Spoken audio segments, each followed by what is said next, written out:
विद्यार्थी मित्रांनो, मेकॅनिकलला तुम्ही जर आहात तर मेकॅनिकलला तुम्हाला कंप्लीट हा रोड मॅप मी आता देणार आहे.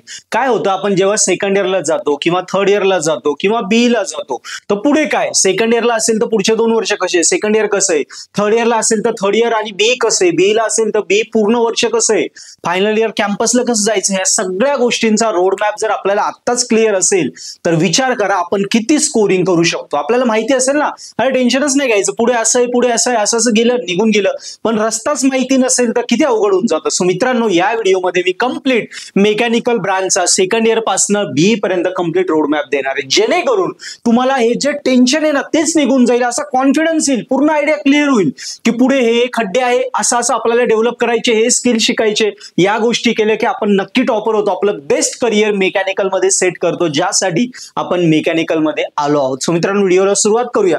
बघा, मेकॅनिकल ब्रांच मध्ये सेकंड इयर थर्ड इयर बी मध्ये म्हटलं तर सेकंड इयरला आता 24 पॅटर्न लागू झालाय, थर्ड इयरला 19 पॅटर्न आहे आणि बी ला पण 19 पॅटर्न आहे. ओके, आता याच्यामध्ये जर तुम्ही म्हटलं तर फर्स्ट इयरला तुम्हाला ओरल प्रॅक्टिकल नव्हते, 10 सब्जेक्ट होते, पण आता सेकंड इयरला बघा इथे ओरल प्रॅक्टिकल सुरू झाले तुम्हाला, आणि जे थेरी सब्जेक्ट आहे ते साधारणतः तुम्हाला 7 ते 8 थेरी सब्जेक्ट आहे आणि 1-2 काय असतात इलेक्टिव्ह सब्जेक्ट दिले, इलेक्टिव्ह, आणि हे आहे कंपल्सरी सब्जेक्ट.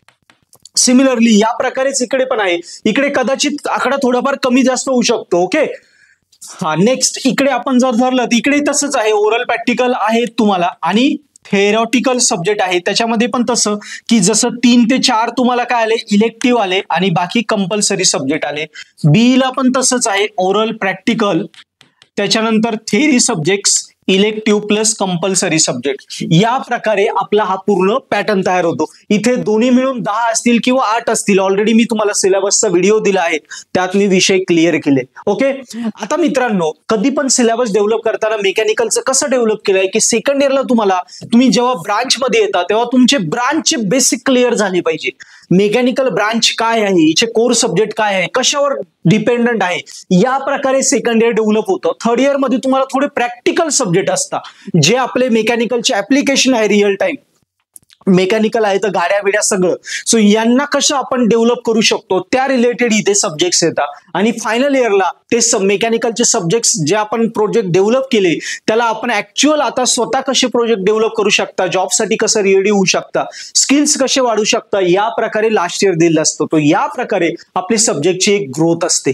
मित्रांनो बघा, सेकंड इयर मध्ये आपण जर म्हटलं तर पहिल्या सेमिस्टरला जसं M3 आहे, सॉम आहे, सॉम म्हणजे त्याला सॉलिड मेकॅनिक्स म्हणतात, हे 2 टफ सब्जेक्ट तुमचे आले जे न्यूमरिकल सब्जेक्ट आहे.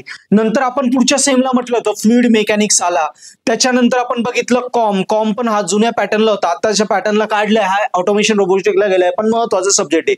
थर्ड इयरला तो येऊ शकतो आता 24 पॅटर्नला कदाचित. ओके, त्याच्यानंतर आपण जर बघितलं तर इकडे आता मशीन लर्निंग पण ऍड केलाय, AIML म्हणतात त्याला, पण त्याचं प्रॅक्टिकल आहे कारण ऑब्व्हियसली आपल्याला मशीन लर्निंग वगैरे ह्या कॉन्सेप्ट जमल्या पाहिजे. त्याच्यानंतर इंजिनिअरिंग थर्मोडायनामिक्स, अप्लाइड थर्मोडायनामिक्स, हे सगळे विषय हे मेकॅनिकल मध्ये सेकंड इयरला तुम्हाला मेकॅनिकल ब्रांच शिकवतात.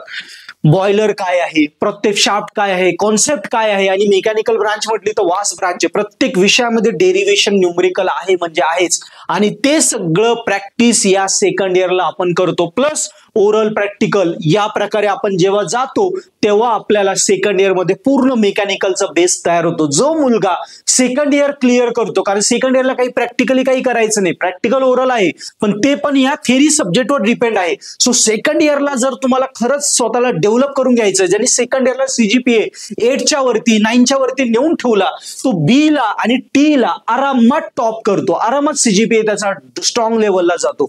पण इकडे हे कव्हर करणं एवढं सोपं नाही, यासाठी खूप मेहनत लागते. प्रिव्हियस पेपर बघा, कॉलेज रेग्युलर करा, न्यूमरिकल सब्जेक्ट कॉलेजला जाण्याच्या आधी प्रॅक्टिस करा, नंतर सरांनी शिकवले तुम्हाला कळेल, आणि संध्याकाळी घरी आल्यावर लगेच त्याच दिवशी तोच टॉपिक करा.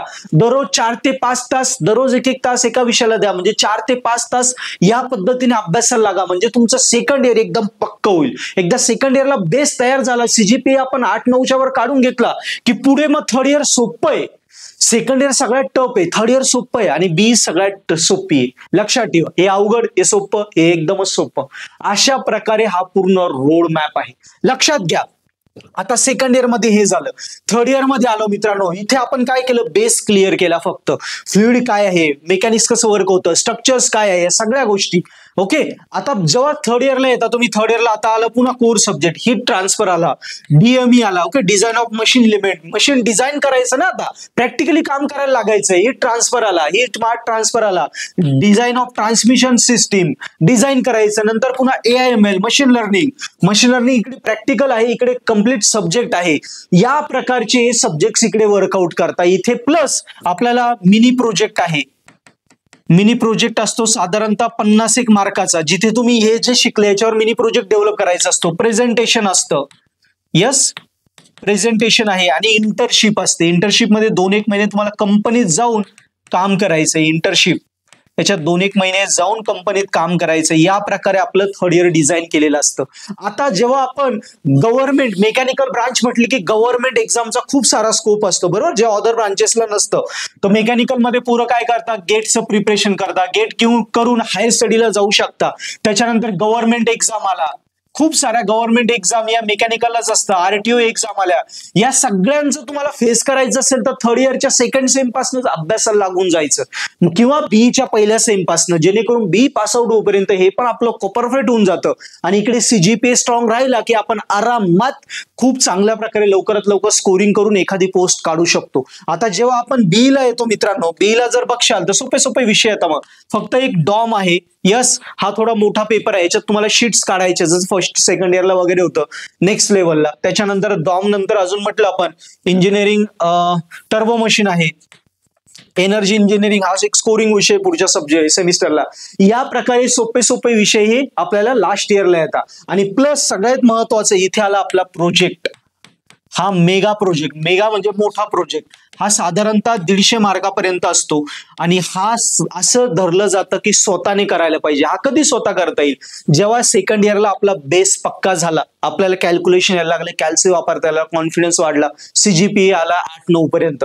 थर्ड इयरला काय करतो मग आपण, मग प्रोजेक्ट प्रेझेंटेशन स्वतः करायला लागतो, इथे प्रॅक्टिकली काम करायला लागतो बेस पक्का झाल्यानंतर. आणि लास्ट इयरला ते प्रॅक्टिकली काम केलं तर त्याच्यावर आपल्याला प्रोजेक्ट बनवायचा असतो. काही बनवू शकता, एखादं मशीन केलं, काही पण तुम्ही डेव्हलप करू शकता, ते स्वतःनी करायला पाहिजे. तेव्हाच तुमचं काय वाढेल, कम्युनिकेशन स्किल वाढेल आपोआप, कारण ते तयार केलं की कॉन्फिडन्स वाढून जातो. त्याच्यानंतर आपलं सॉफ्ट स्किल वाढेल, आपल्याला बोलता येईल ना, सॉफ्ट स्किल आपले वाढतील. आपण चांगल्या प्रकारे इंटरव्ह्यूला फेस करू शकतो, इंटरव्ह्यू चांगली प्लेसमेंट करू शकतो, चांगल्या कॅम्पसमध्ये प्लेसमेंटमध्ये आपण जाऊ शकतो. या प्रकारे हा मेकॅनिकलचा पॅटर्न युनिव्हर्सिटीने डिझाईन केला, तो छान प्रकारे डिझाईन केला. तसं बघितलं तर पहिल्यांदा बेस क्लिअर होतो, नंतर ऍप्लिकेशन प्रोजेक्ट वगैरे प्रेझेंटेशन तो इंटर्नशिपने अजून डेव्हलप होता, आणि लास्ट इयरला तर स्वतः प्रोजेक्ट करून तो तुम्हाला सबमिट करायचा. या पद्धतीने हा मेकॅनिकलचा रोड मॅप आहे. हे थोडे टफ विषय मी इथे दिले की ज्यांना तुम्हाला प्रॅक्टिस करायची आहेत. मग बाकीचे सगळे विषय जे एक्स्ट्रावाले आहेत ते सगळे सोपे स्कोरिंग विषय आहे. मित्रांनो, ह्या पद्धतीने मेकॅनिकलला अभ्यास करा, काही घाबरू नका. मी सांगितले वे फॉलो करा. बघा आता तुम्हाला आयडिया क्लिअर झाली असेल, सेकंड इयर कसं आहे, थर्ड इयर कसं आहे, आणि BE कसं आहे. सो मेकॅनिकल मध्ये आत ना कोर ब्रांच आहे, भारी ब्रांच आहे, वास्ट जरी ब्रांच अवघड जरी आहे पण सोपी आहे, भारी ब्रांच आहे ज्याच्यात तुमचं करिअर सिक्युअर आहे, कारण गव्हर्नमेंट एक्झामचा खूप मोठा चान्स असतो. तो पहिल्यापासून अभ्यासाला लागा. आपलं चॅनल सबस्क्राईब करून घ्या, कारण मी तुम्हाला रोज तुमचं करिअर सिक्युअर करण्यासाठी, तुम्हाला टॉपर बनवण्यासाठी कंटिन्युअस मी व्हिडिओ देत असतो. कंटिन्युअस रोज अभ्यास करतो तुम्हाला भारी करण्यासाठी, आणि रोज तुम्हाला शिकवत असतो. मित्रांनो, या सगळ्या विषयांचे तुम्हाला रेकॉर्डेड लेक्चर सुद्धा लागले, ओके, तरी ते सगळे लेक्चर आपल्या पर्पल ॲट ऍप्लिकेशनवर सुद्धा अवेलेबल आहे. म्हणजे कॉलेजमध्ये जात आहे पण समजत नाही, किंवा कॉलेजमध्ये समजतंय पण आपल्याला टॉप करायचंय, कारण शाळेत जायचो आपण, एकदा शिकलो की शिकवणीला जायचो, शिकवणीला गेल्याने ते डबल व्हायचं ना, मग वर्गात पहिले यायचो. तसंच या सगळ्या विषयांचे recorded video lecture courses purple at application मध्ये अवेलेबल आहे, जे प्ले स्टोर ऍप स्टोरवर पण आहे. त्याची लिंक पण खाली आहे, तुम्ही डाउनलोड करू शकता. फ्री लेक्चर बघा, कारण जर कोर्स तुम्ही घेतले एकदम अफोर्डेबल आहेत तर तुम्हाला कॉलेजमध्ये समजलं नाही किंवा समजलं तर भारीच आहे, डबल रिवाइज होईल. नाही समजलं तर आम्ही आहे, कारण आम्ही मराठीत शिकवलं, ते इंग्लिशमध्ये होतं. इकडे सॉल्व पेपर आहे, नोट्स आहे, IMP क्वेश्चन आहे. जेवढं कोर्समध्ये दिले तेवढंच करायचं, त्याच्या बाहेर काहीच येत नाही. तुम्ही डायरेक्ट टॉपर व्हाल, एवढी माझी 100% गॅरंटी आहे. सो पर्पल ॲट ऍप्लिकेशन आहे, अभ्यासाला सुरुवात करा, आणि हा रोड मॅप आहे, ह्या वेने तुम्ही जा. काही अडचण आली मला कमेंटमध्ये लिहा. बघा, मेकॅनिकल मध्ये नक्की तुम्ही टॉपर व्हाल आणि एक बेस्ट करिअर तुमचं सिक्युअर करणार. थँक्यू.